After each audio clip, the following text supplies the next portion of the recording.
नमस्कार दोस्तों, आप लोगों का एक बार फिर से स्वागत है छात्र शिक्षक पाठशाला के इस यूट्यूब चैनल में। और आज हम बात करने वाले हैं क्लास 12वीं के हिंदी से, जो अध्याय 7 से लेकर के अध्याय 13 तक होंगे। और ये वीडियो में हम इसको सारा खत्म कर देंगे, तो आप लोग वीडियो को लास्ट तक देखिएगा। और जहाँ भी प्रश्न समझ में नहीं आए या कुछ आंसर डिफर होता हो तो आप कमेंट में बताइएगा। तो एक बार स्टार्ट करते हैं। हेलो दोस्तों, मैं आप लोगों का दोस्त पुष्पराज कुमार एक बार फिर से आपका स्वागत करता हूं। और जो हमारे सब्सक्राइबर हैं उनको मैं धन्यवाद देना चाहता हूं, और जो अभी तक हमारे चैनल से नहीं जुड़े हैं वो आप इसको सब्सक्राइब कर लीजिए, क्योंकि जब तक ये बीपीएससी का एग्जाम होगा और भी टीचर से संबंधित कोई भी एग्जाम होता है तो हमारा चैनल उसको कवर करता है। तो आइए इसको हम लोग स्टार्ट करते हैं। यहाँ बात कर रहे हैं कि बहुजन संप्रेषण के माध्यम से पुस्तक किसने लिखी थी। ये जो बुक का नाम है, ये आप देख रहे हैं कि बहुजन संप्रेषण क्या है, माध्यम। ये पुस्तक है, किसने लिखी थी?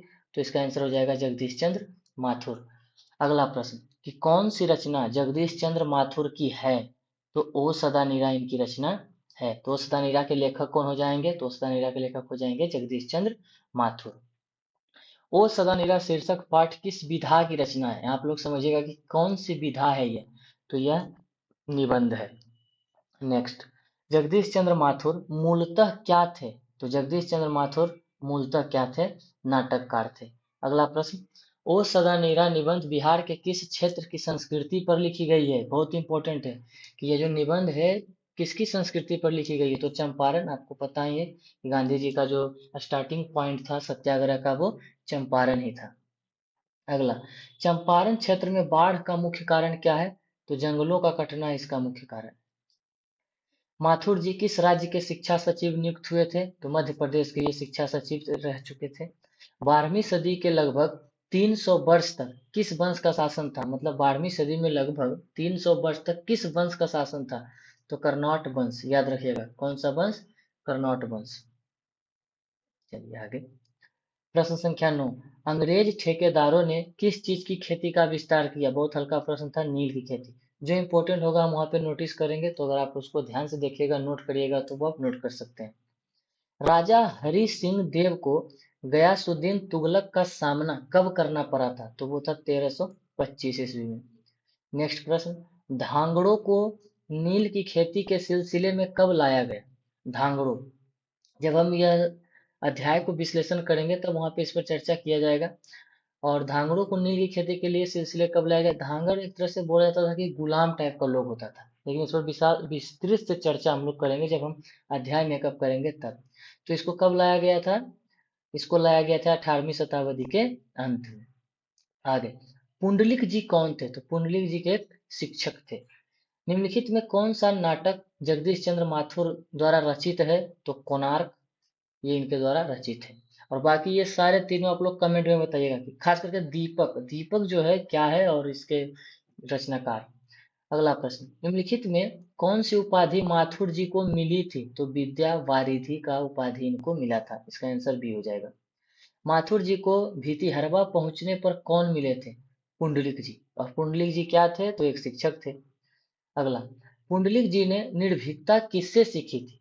निर्भीकता इन्होंने किससे सीखी थी? तो गांधी जी से निर्भीकता सीखी थी। प्रश्न संख्या 17, कर्नाट वंश के राजा हरि सिंह को किसका मुकाबला करना पड़ा? तो गयासुद्दीन तुगलक का मुकाबला इनको करना पड़ा। चंपारण में धागर कहाँ से आए थे? तो ये आए थे छोटा नागपुर। और आपको पता है कि छोटा नागपुर अभी कहाँ है? तो झारखंड में। गांधी जी चंपारण में कब आए? तो अप्रैल 1917 ईस्वी में। आपको पता भी है चंपारण सत्याग्रह 1917। तिनकठिया प्रथा का संबंध क्या था? तो नील से। देखिए, तिनकठिया प्रथा आप लोगों को पता ही होगा कि जमीन के 1/3 हिस्से में खेती करना था, जिसमें कि नील की खेती अंग्रेजों द्वारा अनिवार्य कर दी गई थी। तो तिनकठिया प्रणाली नील की खेती से संबंधित है। आगे, पंडई नदी, पंडई नदी कहाँ तक जाती है? तो बिखना थोड़ी तक जाती है। बराज कहाँ बन रहा था? तो बराज बन रहा था भैंसा लोटन में। प्रश्न संख्या 23, आम्रपाली या अम्बपाली ने तथागत को क्या सौंपा था? तो तथागत को ये सौंपे थे आम्रपाली। प्रश्न संख्या 24, मठ के महंत ने गांधी जी को कहाँ शरण दी थी? तो एक महुए के पेड़ के नीचे, जब गांधी जी चंपारण आए थे तो जो मठ के महंत थे कहाँ शरण दी थी, तो महुए के पेड़ के नीचे। ये इंपॉर्टेंट हो सकता है क्योंकि अगर अध्याय के बीच से प्रश्न उठाएंगे तो निश्चित ये होगा, लेकिन ज्यादातर जन्म, उनकी रचना, ये सारे इंपॉर्टेंट होंगे दोस्तों, तो आप लोग वीडियो को एक एक प्रश्न मिस नहीं कीजिएगा। जगदीश चंद्र माथुर का जन्म हुआ था 16 जुलाई 1917 को। 16 जुलाई 1917 को यह प्रश्न पूछा गया था। जगदीश चंद्र माथुर का जन्म कब हुआ, तो याद रखिएगा 16 जुलाई 1917 को। वैशाली महोत्सव का बीजारोपण किसने किया था, तो जगदीश चंद्र माथुर। कौन सी कीर्ति माथुर जी की नहीं है, और जब ऐसा प्रश्न आए तो हम बार बार बोलते हैं कि हमको क्या याद करना है कि कौन सी कीर्ति माथुर जी की है। तो माथुर जी की है मेरी बांसुरी, बंदी, कोणार्क। और कौन सी नहीं है, तो रेशमी टाई नहीं है। तो नहीं है तो यह कौन बताएगा, आप लोग बताइएगा इसका कमेंट में कि रेशमी टाई, एक बार फिर से, रेशमी टाई किनकी रचना है। और यहाँ पे माथुर जी की रचना हो जाएगा मेरी बांसुरी, बंदी, कोणार्क। प्रश्न संख्या 28, कौन सी कीर्ति माथुर जी की है, तो भोर का तारा। बोलते क्षण किस साहित्यिक विधा की कीर्ति है, तो निबंध। देखिए दोस्तों, इसको थोड़ा सा हम लोग स्पीड में करेंगे क्योंकि बहुत सारा आज प्रश्न करना है। तो कुछ भी अगर डाउट होगा तो आप लोग कमेंट में लिखिएगा। इसको आज हम थोड़ा फास्ट करेंगे। ओ सदानीरा किसको निमित्त बनाकर लिखा गया है, तो गंडक नदी को निमित्त बनाकर लिखा गया है। ओ सदानीरा, सदानीरा का मतलब वैसा नदी जिसमें हमेशा जल भरा हुआ रहता है। थारन शब्द किस शब्द से विकसित है, थारन शब्द थार से विकसित है। अगला 32, बिहार के सुप्रसिद्ध सांस्कृतिक उत्सव वैशाली महोत्सव का बीजारोपण किसने किया था, तो जगदीश चंद्र माथुर ने किया था। ओ मेरे सपने क्या है, तो यह एक नाटक है। अगला, गौतम बुद्ध का आविर्भाव कब हुआ था, तो 2500 वर्ष पहले इनका आविर्भाव हुआ था। नेक्स्ट प्रश्न, राजा हरि सिंह देव को किसका मुकाबला करना पड़ा था, तो गयासुद्दीन तुगलक, गयासुद्दीन तुगलक के साथ इनका युद्ध हुआ था। ओ सदानीरा के लेखक कौन है, तो ओ सदानीरा के लेखक जगदीश चंद्र माथुर हैं।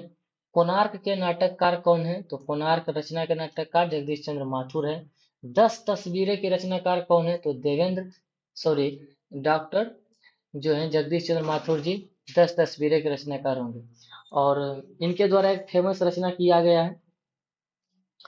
अगला है सिपाही की माँ, अध्याय 8, बहुत इंपॉर्टेंट है और इससे बहुत ज्यादा प्रश्न पूछने की उम्मीद है।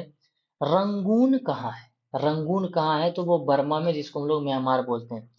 मोहन राकेश द्वारा रचित नाटक संग्रह, तो आषाढ़ का एक दिन। सिपाही की माँ एकांकी के लेखक कौन है, या सिपाही की माँ के रचनाकार हैं, तो मोहन राकेश है। ये कहानी जब आप लोग किताब में पढ़िएगा तो बहुत इंटरेस्टिंग है। बिस्नी, बिस्नी पात्र है, किस एकांकी की पात्रा है, तो ये सिपाही की माँ की पात्रा है। मानक की माँ का नाम क्या, याद रखेगा बिस्नी एक लड़की है। मानक की माँ का नाम क्या था, तो मानक की माँ का नाम बिस्नी था। मानक किस युद्ध में सिपाही के रूप में लड़ने बर्मा गया है, तो द्वितीय विश्व युद्ध। द्वितीय विश्व युद्ध कब से कब तक था, द्वितीय विश्व युद्ध 1939 से 1945 ईस्वी। सिपाही की माँ एकांकी में किसकी कथा वस्तु प्रस्तुत की गई है, तो सिपाही की माँ एकांकी में कथा वस्तु प्रस्तुत की गई है माँ बेटी की, माँ बेटी की सॉरी। मोहन राकेश किस पत्रिका के संपादक रहे हैं, तो साड़िका, याद रखेगा साड़िका। मुन्नी डाक गाड़ी के पीछे क्यों जाती है, तो चिट्ठी के लिए, ताकि उसका भाई चिट्ठी भेजता है कि नहीं। डाक गाड़ी के पीछे चिट्ठी के लिए कौन जाती है, मुन्नी। प्रश्न को ऐसे ही उलट के दिया गया है। मानक बिस्नी से दूध की जगह क्या मांगता है, तो पानी मांगता है।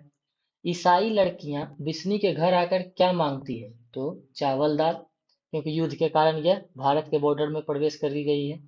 13 दिनों तक हम लोग भूखे प्यासे जंगली रास्तों में चलते रहे, यह किसने कहा था, तो ईसाई लड़की। निम्नलिखित में कौन सी कीर्ति मोहन राकेश की नहीं है, तो दरियाई घोड़ा। दरियाई घोड़ा है किसका, आप लोग कमेंट में बताइएगा। लेकिन यहाँ पे हम लोग को ध्यान रखना है कि इनकी रचना कौन कौन है। तो इंसान के खंडहर, फौलाद का आकाश और आषाढ़ का एक दिन, ये इनकी रचनाएं हैं। नेक्स्ट प्रश्न, निम्नलिखित में कौन सी रचना मोहन राकेश की है, तो ना आने वाला कल, जो कल कभी नहीं आएगा उसके रचनाकार है मोहन राकेश। किसकी माँ पागल हो गई थी, तो सिपाही की माँ पागल हो गई है। मुन्नी की उम्र कितनी थी, तो 14 वर्ष, 14 वर्ष हो गया है। बिस्नी की पड़ोसिन का नाम क्या है, कुंती। ये सारे पात्र बहुत इंपॉर्टेंट है, आप लोग ध्यान में रखिएगा। अगर यहाँ से प्रश्न उठा करके दे देगा तो वही लोग इसको बना पाएंगे जो इसको पढ़े हुए होंगे। मुन्नी किस दिन मानक की चिट्ठी के आने की भविष्यवाणी करती है, तो मंगलवार के दिन। कौन कहता है मैं इसकी लाश ले जाकर चील और कौवों के आगे डाल दूंगा? तो वह सिपाही कहता है। किसके कड़ों के मोती तारों की तरह चमकते हैं? तो तारों के।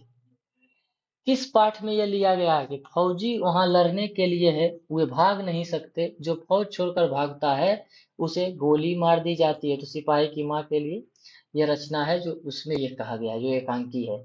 मोहन राकेश जी का जन्म कब हुआ था? तो 8 जनवरी 1925 को इनकी रचना जो जन्म हुआ था।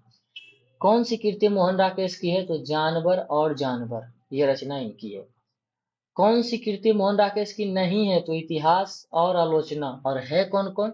एक और जिंदगी, अंधेरे बंद कमरे, आधे अधूरे। प्रश्न संख्या 26 है कि सिपाही की मां किस एकांकी संग्रह से लिया गया? बहुत इंपॉर्टेंट है, इसको ध्यान रखिएगा। VVI प्रश्न 26 वाला प्रश्न कि किस एकांकी संग्रह से इसको लिया गया है? तो डी ऑप्शन, अंडे के छिलके तथा अन्य एकांकी से। प्रश्न संख्या 27, मुन्नी और मानक की माँ का नाम क्या है? तो मुन्नी और मानक की माँ का नाम है बिस्मी। सिपाही की माँ एकांकी के अनुसार लड़ाई कहाँ हो रही है? तो बर्मा में। मोहन राकेश की एकांकी का शीर्षक क्या है? तो सिपाही की माँ। सिपाही की माँ कौन है? तो बिशनदेई पुराना। सिपाही की माँ एकांकी में कुंती कौन है? तो पड़ोसिन है। और रवेश क्या होता है? रवेश मोटे सूत की बुनी हुई चादर को रवेश कहा जाता है।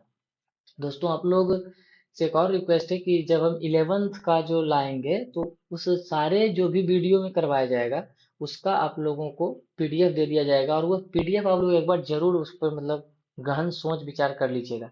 और आज का जो भी क्लास है इसका PDF हम टेलीग्राम में डाल देंगे, और टेलीग्राम का लिंक इसके डिस्क्रिप्शन में हम डाल देंगे, जो कि आप लोग के पास ऑलरेडी होगा, बहुत सारे लोगों के पास। बहुत कम लोग जुड़े हुए हैं उसमें। और छात्र शिक्षक पाठशाला का एक व्हाट्सएप ग्रुप भी है, आप उस पर जुड़ सकते हैं, लेकिन टेलीग्राम पढ़िए, हम इसका लिंक शेयर करेंगे। चलिए आइए, अध्याय 9, प्रगीत और समाज।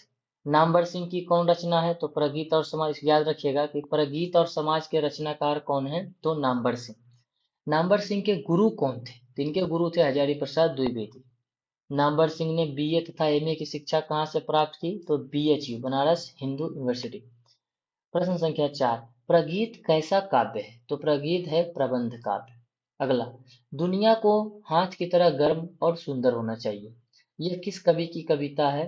तो यह है केदारनाथ सिंह की। आचार्य रामचंद्र शुक्ल के काव्य सिद्धांत का आदर्श कौन सा काव्य है? तो यह प्रबंध काव्य है। सहर्ष स्वीकारा है कविता के रचयिता कौन है? तो सहर्ष स्वीकारा है के रचयिता है मुक्ति बोध। प्रश्न संख्या 8, सच्चे अर्थ में प्रगीतात्मकता का अर्थ क्या होता है? तो इसका अर्थ होता है समाज के विरुद्ध व्यक्ति। जो प्रगीतात्मकता व्यक्ति होता है वो समाज के विरुद्ध उसका सारा सोच विचार प्रक्रिया होता है। पर किसने यह सातों सागर के पार, क्या कहा कि हाँ, पर किसने यह सातों सागर के पार एकाकीपन से ही मानो हार, ये किस कवि के कविता का अंश है? तो यह जो अंश है शमशेर बहादुर से। प्रश्न संख्या 10, नागार्जुन के काव्य संसार के प्रगीत नायक का व्यक्तित्व किस प्रकार का है? तो वह है निष्कव्य फक्कर। नामवर सिंह को कविता के नए प्रतिमान, इंपोर्टेंट प्रश्न VVI आप लोगों के लिए नोट करने योग्य। प्रश्न संख्या 11 कि नामवर सिंह को कविता के नए प्रतिमान पर क्या मिला था? तो साहित्य अकादमी पुरस्कार मिला था। कब मिला था? 1971 में। याद रखिएगा आप लोग। तन गई रीढ़ किसकी कविता है? तन गई रीढ़ किसकी कविता है? तो नागार्जुन की। नामवर सिंह 1970 में किस विश्वविद्यालय में हिंदी विभाग के अध्यक्ष पद पर प्रोफेसर के रूप में नियुक्त हुए थे? तो वो था जोधपुर विश्वविद्यालय। 14, दूसरी परंपरा की खोज किसकी रचना है? तो यह है नामवर सिंह की। 15, निम्नलिखित में कौन प्रलय की छाया के कवि है? मतलब प्रलय की छाया के कवि कौन है? तो वो जयशंकर प्रसाद है। प्रश्न संख्या 16, तुलसीदास के रचयिता कौन है? तुलसीदास एक रचना है जिसके रचयिता है सूर्यकांत त्रिपाठी निराला। कभी कभी पूछता है निराला जी का पूरा नाम, तो सूर्यकांत त्रिपाठी निराला। कविता के लिए प्रतिमान के लेखक कौन है? कविता के लिए प्रतिमान एक रचना है जिसके लेखक हैं नामवर सिंह। बाज की दाढ़ में आदमी का खून लग चुका है, ये किस कविता की पंक्ति है? तो तय तो यही था। तय तो यही था एक कविता है जिसके रचनाकार नामवर सिंह है। और बाज की दाढ़ी में आदमी का खून लग चुका, यह पंक्ति वहां से लिया गया। मैं तुम लोगों से दूर हूँ किसकी कविता है, तो यह मुक्ति बोध की कविता है। नामवर सिंह का जन्म कब हुआ था, तो 28 जुलाई 1927 को इनका जन्म हुआ था। कौन सी पुस्तक नामवर सिंह की है, पृथ्वीराज रासो की भाषा। प्रश्न संख्या 22, कौन सी पुस्तक नामवर सिंह की नहीं है, तो यह तिरिछ। राम की शक्ति पूजा किसकी कविता है, तो निराला की। प्रगीत और समाज के लेखक कौन है, प्रगीत और समाज के लेखक है नामवर सिंह। नामवर सिंह द्वारा लिखित प्रगीत और समाज क्या है, तो यह एक निबंध है। नामवर सिंह को किस कृति पर साहित्य अकादमी पुरस्कार दिया गया था, अभी हम इस पर चर्चा किए, तो कविता के नए प्रतिमान पर। प्रश्न संख्या 27, नामवर सिंह प्रधान संपादक थे, और किसके संपादक थे, तो आलोचना। कमायनी के कवि कौन है, तो कमायनी के कवि प्रसाद हैं। अगला, लिरिक का पर्याय क्या होता है, मतलब लिरिक का पर्यायवाची शब्द क्या होता है, तो प्रगीत। प्रश्न संख्या 10, आज थोड़ा सा हम लोग स्पीड चल रहे हैं ताकि आज गद्य वाला चैप्टर पूरा क्लियर हो जाए, और 2-3 दिन से जो वीडियो नहीं आ रहा था उस सब का कवर हम लोग एक वीडियो में करने का प्रयास कर रहे हैं। तो आप लोग चैनल के साथ बने रहें, और जहाँ कहीं भी समस्या हो आप लोग निश्चित ही शेयर करें, ताकि उसका कुछ सुझाव हो, उस पर जो चर्चा हो वो हो सके। चलिए अब आ रहे हैं जूठन, ओम प्रकाश वाल्मीकि द्वारा रचित बहुत ही इंपॉर्टेंट चैप्टर है, और इसमें जातिवाद की रचना चर्चा की गई है उसी पर विशेषकर। तो जूठन के रचनाकार सर्वप्रथम कौन है, तो इनके रचनाकार ओम प्रकाश वाल्मीकि। ओम प्रकाश वाल्मीकि की रचना कौन सी है, तो जूठन। ओम प्रकाश वाल्मीकि को 1993 में कौन सा पुरस्कार मिला था, तो डॉक्टर अंबेडकर राष्ट्रीय पुरस्कार, याद रखेगा। प्रश्न संख्या 3 आप लोगों को नोट करना है और याद करना है कि ओम प्रकाश वाल्मीकि को 1993 में कौन सा पुरस्कार मिला था, तो डॉक्टर अंबेडकर राष्ट्रीय पुरस्कार। प्रश्न संख्या 4, ओम प्रकाश वाल्मीकि को कौन सा पुरस्कार नहीं मिला था, तो इनको कौन सा पुरस्कार नहीं मिला था, तो भारत रत्न नहीं मिला था, बाकी सारा पुरस्कार, परिवेश सम्मान, जयश्री सम्मान और परिवेश तो हो ही गया। प्रश्न संख्या 5, ओम प्रकाश वाल्मीकि हिंदी में किस आंदोलन से जुड़े महत्वपूर्ण रचनाकार हैं, तो दलित आंदोलन से रचनाकार, ये बहुत फेमस है, दलित थे और इस पर इन्होंने बहुत गहन अध्ययन किया है, बहुत सारी रचनाएं इनकी हैं। ओम प्रकाश वाल्मीकि का जन्म कब हुआ था, कब मतलब कहाँ हुआ था, तो बरला गांव का नाम है, मुजफ्फरनगर जिला का नाम है, और उत्तर प्रदेश राज्य, बरला मुजफ्फरनगर उत्तर प्रदेश। प्रश्न संख्या 7, 7 क्या कह रहा है कि हेडमास्टर कालीराम, पहले तो याद रखिएगा कि जूठन चैप्टर में हेडमास्टर का नाम क्या है, कालीराम, ने किसे मैदान में झाड़ू लगाने के लिए कहा था, तो ओम प्रकाश वाल्मीकि को इन्होंने झाड़ू लगाने के लिए कहा था। ओम प्रकाश वाल्मीकि को प्यार से मुंशी जी कौन कहता था, तो इनके पिताजी इनको मुंशी जी कहते थे। लेखक को विद्यालय में झाड़ू लगाते हुए किसने देख लिया था, तो ये पिताजी। इस पर थोड़ा सा हम लोग चर्चा करेंगे, और बहुत गहन अध्ययन चर्चा करेंगे जब हम लोग चैप्टर पर आएंगे। ऐसे मोटा मोटी बता दें कि यह कहानी जो है जूठन, जूठन में बेसिकली होता क्या है कि यह वैसे समाज से बिलोंग करते हैं जो गांव में बड़े लोगों के मवेशी जब मर जाते हैं तो उसको मतलब उठा करके एक जगह से दूसरे जगह पे ले जाने का काम होता है। ओम प्रकाश वाल्मीकि वैसे फैमिली से बिलोंग करते हैं। अब आप लोग जान जाइएगा कौन जात के वो लोग होंगे, जात पर चर्चा करना ही नहीं है, दलित समाज से बिलोंग करते थे। तो जब ये स्कूल जाते थे वाल्मीकि जी पढ़ने के लिए, तो वहाँ के मतलब हेडमास्टर सर जो थे वो बोलते थे कि तुम कैसे पढ़ेगा, तुम्हारा बाप ये करता है, तो सारे बच्चे पढ़ते थे और उनसे झाड़ू लगवाते थे। एक दिन इनके पिताजी देख लेते हैं और वह स्कूल से इनको लेकर के चले आते हैं। और भी बहुत सारे इसमें तथ्यात्मक चीज है, जैसे कि एक बार इनके पिताजी नहीं होते हैं और कोई आता है कि आप कोई गौ है या कोई जानवर था मर गया उसको लेकर के जाना है, और ये बच्चे होते हैं, लेकिन इनकी माँ इनके चाचा जी के साथ इनको भेज देते हैं, और चाचा जी जाते हैं साथ में, और गांव से दूर वो मवेशी को मतलब जो भी उसका चमड़ा निकाल करके और इसके सर पर बांध करके पूरा गठरी रख देते हैं, और पूरा सर इनका ब्लेड से पूरा एकदम गंदा हो जाता है।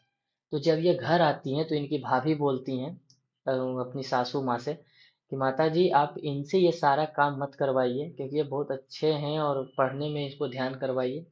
ये छोटे छोटे चीज इस कहानी में डाला गया है, अगर इस पर हम लोग चर्चा विशेष तौर पर करेंगे तो बहुत अच्छे ढंग से तैयारी होगा। इसीलिए आप लोगों को कहते हैं कि इस चैनल के साथ बने रहें, जुड़े रहें, और जहाँ कहीं भी समस्या हो जरूर पूछें, क्योंकि अगर बीटीबीसी का सिलेबस बीपीएससी ने दिया है तो हम दावा के साथ कह सकते हैं कि उस पर जो गहन चर्चा आप लोगों से बेहतर कोई नहीं कर सकता है, क्योंकि जो बढ़िया से पढ़ेगा निश्चित उससे प्रश्न आएंगे। चलिए आगे बढ़ते हैं। जब लोदक बच्चा था, शादी ब्याह के मौके पर उनके परिवार वालों को खाने के लिए क्या मिलता था? तो जूठन। भोज में जाते थे सामान उठाने के लिए, जैसा अभी हमने बताया आपको, ये सारा काम ये करते थे। कौन सी रचना ओम प्रकाश वाल्मीकि की नहीं है? तो प्रायश्चित, बाकी सारा है। सदियों का संताप, अब और नहीं, सलाम, ये सारी रचनाएं क्या है? ओम प्रकाश वाल्मीकि की हैं। कौन सी रचना ओम प्रकाश वाल्मीकि की हैं? तो यह दलित साहित्य का सौंदर्य शास्त्र, ये इनकी रचनाएं हैं। भाभी जी, आपके हाथ का खाना तो बहुत जायकेदार है, ये किसने कहा था? ये सुरेंद्र सिंह कहा था। अब देखिए, जब ये लेखक बन जाते हैं और दिल्ली में बहुत मतलब फेमस हो जाते हैं, तो उन्हीं के गांव का एक सुरेंद्र सिंह नाम का व्यक्ति, जिनके पिताजी इनके पिताजी के साथ बहुत व्यवहार करते थे, ये आदमी जा करके इनके घर में खाना खाते हैं, इसीलिए मतलब इसकी चर्चा यहाँ पर की गई है। बाकी आप लोग पढ़िएगा क्लास 12 का हिंदी, तो और ज्यादा चर्चा आएगा। सुखदेव सिंह त्यागी की लड़की की शादी में उनके घर के सफाई का काम किसने किया था? तो लेखक की माँ ने। यही ओम प्रकाश वाल्मीकि जी की माँ ने इनके घर की सफाई की थी। सुखदेव सिंह त्यागी की लड़की की शादी में किसने गांव भर की चारपाइयां ढोकर एकत्रित किया था? तो लेखक के पिता ने। 16 में जूठन क्या है? तो जूठन एक कहानी है, याद रखिएगा। इन्हीं की कहानी है, ओम प्रकाश वाल्मीकि की।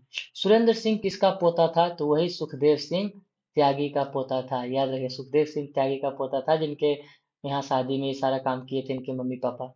18 में कौन सा मास्टर है वो जो मेरे लड़के से झाड़ू लगवावे है? ये किसका कथन था? तो ये कथन था ओम प्रकाश वाल्मीकि के पिताजी का।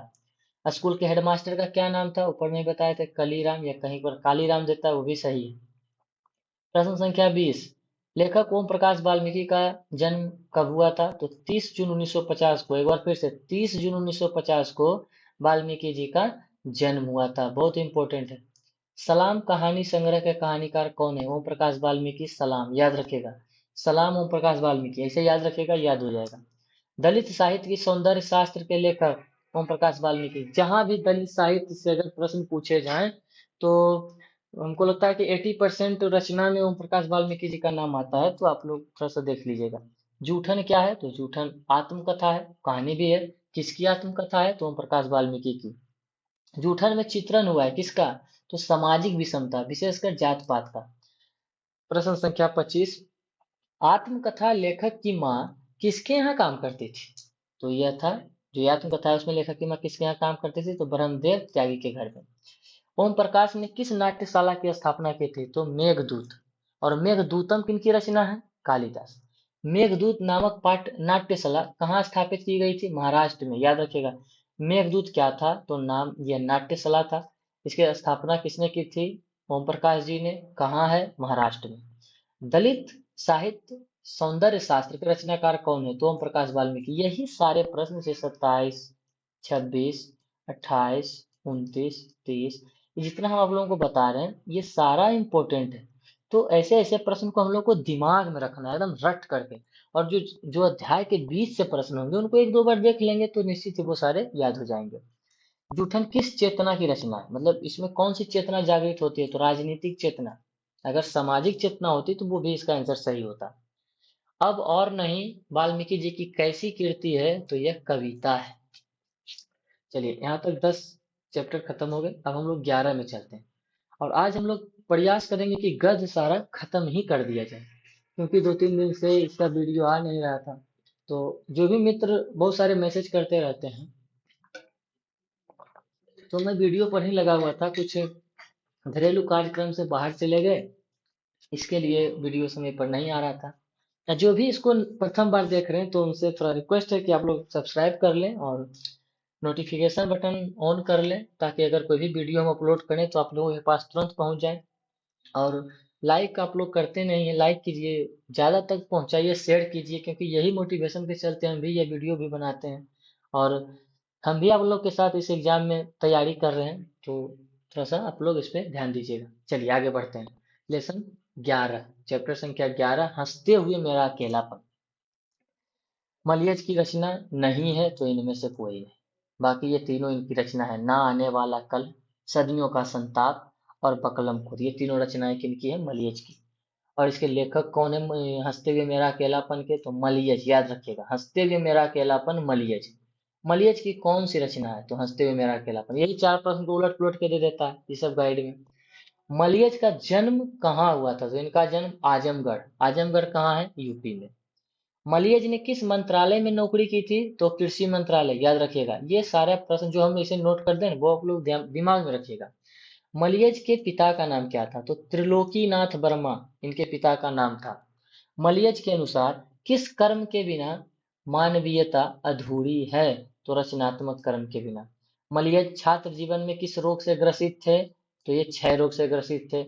सेब बेचने वाली लड़की की आयु, इसको वीवीआई कीजिएगा, सेब बेचने वाली लड़की की आयु कितनी थी? तो 7-8 साल की। सूचना केंद्र में लेखक को आकर्षित करने वाला अधेड़ व्यक्ति कौन था? तो बलभद्र ठाकुर। निम्नलिखित में कौन सी मलियज की आलोचना है? आलोचना, कविता से साक्षात्कार। पेड़ किस लिए काटे जा रहे हैं? तो ईंधन के लिए, जलावन के लिए। कौन सी रचना मलियज की है? तो इनकी रचना है जख्म का फूल। ये सारी रचना इनकी नहीं। मलियज ने जख्म पर फूल नामक कविता कब लिखी थी? तो 1971 में। मलियज ने 1971 में जख्म पर फूल नामक कविता लिखी थी। मलियज की माताजी का नाम क्या था? तो प्रभावती इनकी माताजी का नाम था। मलियज ने एमए किस विश्वविद्यालय से किया था? तो इलाहाबाद विश्वविद्यालय। सुरक्षा कहाँ हो सकती है? तो चुनौती को झेलने में। अगर हम चुनौती को झेलने के लिए अपने आप को तैयार कर लेते हैं तो निश्चित हम सुरक्षित हो जाएंगे। अगला प्रश्न, रचने और भोगने का रिश्ता कैसा होता है? तो रचने और भोगने का रिश्ता जो होता है वो द्वंद्वात्मक होता है। हंसते हुए मेरा अकेलापन के लेखक मलियज। मलियज का जन्म 1935 ईस्वी में। इनका मूल नाम भरत जी श्रीवास्तव, वीवीआई करिएगा इसको, 21 वाला प्रश्न। मलियज का मूल नाम भरत जी श्रीवास्तव। कौन सी रचना मलियज की है? तो कविता से साक्षात्कार इनकी रचना है। कौन सी रचना मलियज की नहीं है? सुनो राधिके। लेकिन इसके अलावा तीनों, जख्म पर धूल, संवाद और एकालाप और रामचंद्र शुक्ल, ये तीनों रचनाएं इनकी है। कविता संग्रह कौन है? तो जख्म पर धूल। ये क्या है? तो मलियज द्वारा रचित कविता संग्रह। हंसते हुए मेरा अकेलापन किस विधा में लिखित है? तो यह डायरी विधा में लिखित है। हर आदमी उस संसार को रचता है जिसमें वह जीता है और भोगता है। यह कथन किसका है? तो यह कथन मलियज का है। ये इंपॉर्टेंट है। और ये भी, हंसते हुए मेरा अकेलापन किस विधा में लिखित है? तो डायरी है। कविता संग्रह है जख्म पर धूल। बहुत इंपॉर्टेंट प्रश्न था। चलिए अब अध्याय 12 में आते हैं। अध्याय 12 क्या है? तिरिछ, जो कि उदय प्रकाश जी की रचना है। तो उदय प्रकाश की कहानी कौन सी है? तिरिछ। बहुत इंपॉर्टेंट। उदय प्रकाश ने किस विश्वविद्यालय से एमए किया था? तो सागर विश्वविद्यालय, सागर से। उदय प्रकाश ने किस पत्रिका के संपादन विभाग में काम किया? तो दीनमान। इंपॉर्टेंट है, नोट कीजिएगा। उदय प्रकाश जी ने किस अंग्रेजी पत्रिका का संपादन किया था? तो एमिनेंस। बहुत इंपॉर्टेंट है, जिसमें हम ऐसे येलो कर दें उसके नंबर में आप लोग टिक कर लीजिएगा। उदय प्रकाश जी किस पत्रिका के सहायक संपादक मंडल में थे? तो संडे मेल। कहाँ से निकला था? नई दिल्ली। बहुत इंपॉर्टेंट है। लेखक को किसने बताया कि तिरिछ में काले नाग से 100 गुना ज्यादा जहर होता है? तो थानू। उदय प्रकाश के अनुसार दशहरे के दिन किस चिड़िया को जरूर देखना चाहिए? तो नीलकंठ को। लेखक को किसने 3-3 100 के 3 नोट दिए थे? तो डॉक्टर पंत ने। लेखक के दुःस्वप्न के सबसे खतरनाक पात्र कौन है? तो हाथी तथा तिरिछ। लेखक को सपने में क्या करने की आदत थी? तो बोलने और चीखने की आदत थी। लेखक के पिताजी ट्रैक्टर से कहाँ उतरे थे? तो मिनर्वा के टॉकीज के पास, मिनर्वा टॉकीज के पास। खतरनाक सपनों में लेखक का सबसे बड़ा अस्त्र क्या था? तो आवाज। 13 प्रश्न संख्या, लेखक के पिताजी शहर क्यों गए थे? तो अदालत में पेशी के लिए। कौन सी कहानी उदय प्रकाश जी की नहीं है? बारिश। और बाकी ये सारे उनकी रचनाएं हैं। दरियाई घोड़ा, पीली छतरी वाली लड़की, मैंगो सील, ये सारे उदय जी की रचनाएं हैं। लेखक के पिताजी को बचपन में किस रोग की शिकायत थी? तो एपेंडिसाइटिस। तिरिछ कहानी के पिताजी का नाम क्या है? तो इनके पिता का नाम राम स्वारथ प्रसाद। कहानी तिरिछ की लाश को जलाने जंगल में किसके साथ गया था? कहानीकार जो है तिरिछ की लाश को जलाने जंगल में किसके साथ गया था? तो थानू के साथ।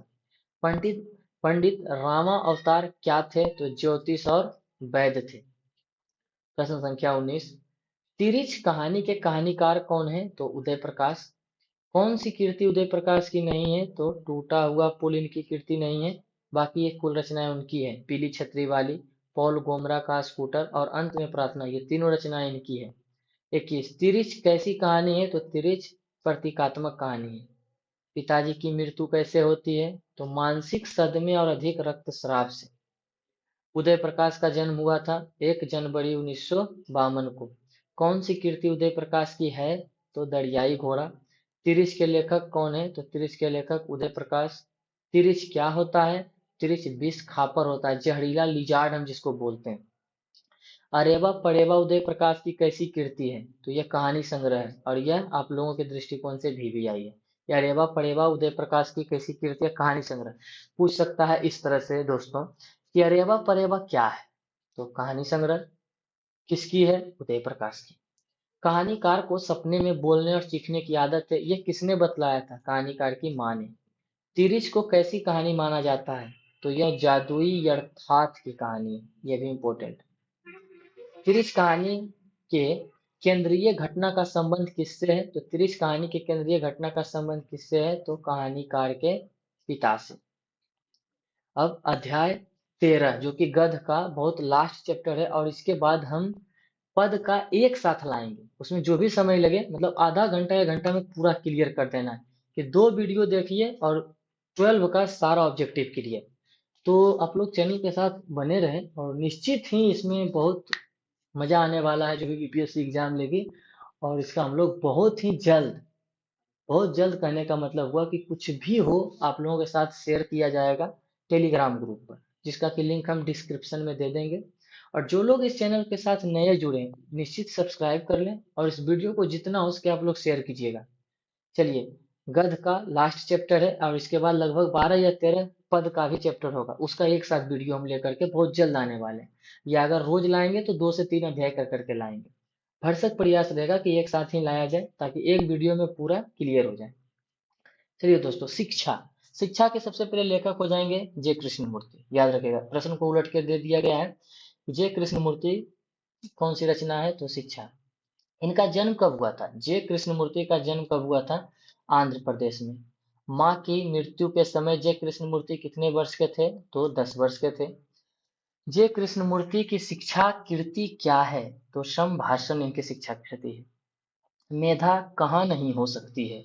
तो जहाँ भय हो। याद रखिएगा, जहाँ भय होगा वहां मेधा नहीं हो सकती, क्योंकि बच्चे या कोई भी व्यक्ति डर से कोई चीज सीख नहीं सकता है, डर से उसके अंदर गुण का विकास नहीं हो सकता है।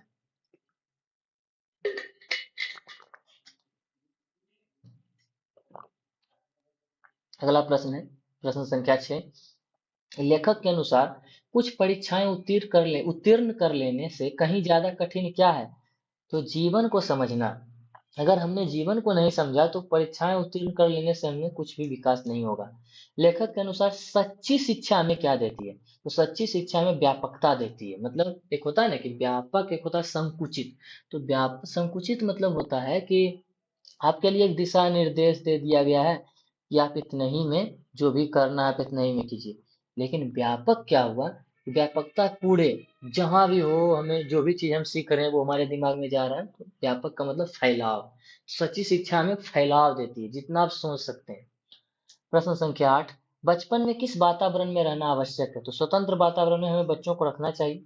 जिंदगी का अर्थ क्या होता है? तो जिंदगी का अर्थ होता है हमेशा सत्य की खोज करना। जे कृष्णमूर्ति के अनुसार मानव के विचारों को, उसके संबंधों तथा उसके प्रेम को कौन नष्ट कर देता है? तो भय। अगर आपके अंदर भय आ गया तो अब मानव का विचार, संबंध और प्रेम, ये सारे चीज नष्ट हो जाएंगे। जे कृष्णमूर्ति के अनुसार संपूर्ण विश्व किस ओर जा रहा है? तो नाश की ओर जा रहा है, खत्म होने की ओर जा रहा है। अब देखिए, इंपॉर्टेंट प्रश्न में आएंगे हम लोग। The fast and last freedom किसकी कृति है? तो जे कृष्णमूर्ति की। साम्यवादी किससे लड़ रहा है? तो पूंजीपतियों से साम्यवादी लड़ रहा है। जे कृष्णमूर्ति जी का जन्म, तो इनका जन्म 12 मई 1895 को। पूरा नाम इनका क्या था? तो जीदू कृष्णमूर्ति या जीहू Krishnamurti. The first and last freedom किसकी कीर्ति है? तो जे कृष्णमूर्ति की। जे कृष्णमूर्ति के संबंध में कौन सा तथ्य सही है? तो इनके बारे में वे प्रायः बोलते थे और संभाषण करते थे। शिक्षा पाठ के रचयिता कौन है? तो जे कृष्णमूर्ति। जे कृष्णमूर्ति का जन्म किस राज्य में हुआ था? तो इनका जन्म आंध्र प्रदेश में हुआ था। लॉर्ड बेटर किनमें विश्व शिक्षक के रूप में देखते थे? बहुत इंपॉर्टेंट प्रश्न है कि लॉर्ड बेटर जो थे इनमें से विश्व शिक्षक के रूप में देखते थे, तो वो जे कृष्णमूर्ति को विश्व शिक्षक के रूप में देखते थे। जे कृष्णमूर्ति की इनमें से कौन सी रचना है? तो निश्चित है शिक्षा है। तो यह था दोस्तों रचनाएं जो हम लोग गद्य खंड में हम लोग जो किए हैं। अब जो नेक्स्ट वीडियो होगा, नेक्स्ट वीडियो हम लोगों का जो होगा वो क्या होगा नेक्स्ट में? तो पद, पद हो जाएगा, पद का हो जाएगा। और जो भी चैप्टर होंगे तो ये सारा हम लोग करने वाले हैं और बहुत मजा आने वाला है। और इसके साथ हम लोग तैयारी भी करेंगे। तो निश्चित ही आप लोग इस चैनल के साथ बने रहें, और अगर वीडियो अच्छा लगा हो तो लाइक जरूर कीजिएगा, शेयर कीजिएगा, और जो नए लोग हैं इसको जरूर सब्सक्राइब कर लीजिएगा। तो नमस्कार दोस्तों, एक बार मैं आप लोगों से फिर से अगला वीडियो में मिलता हूँ, जब तक के लिए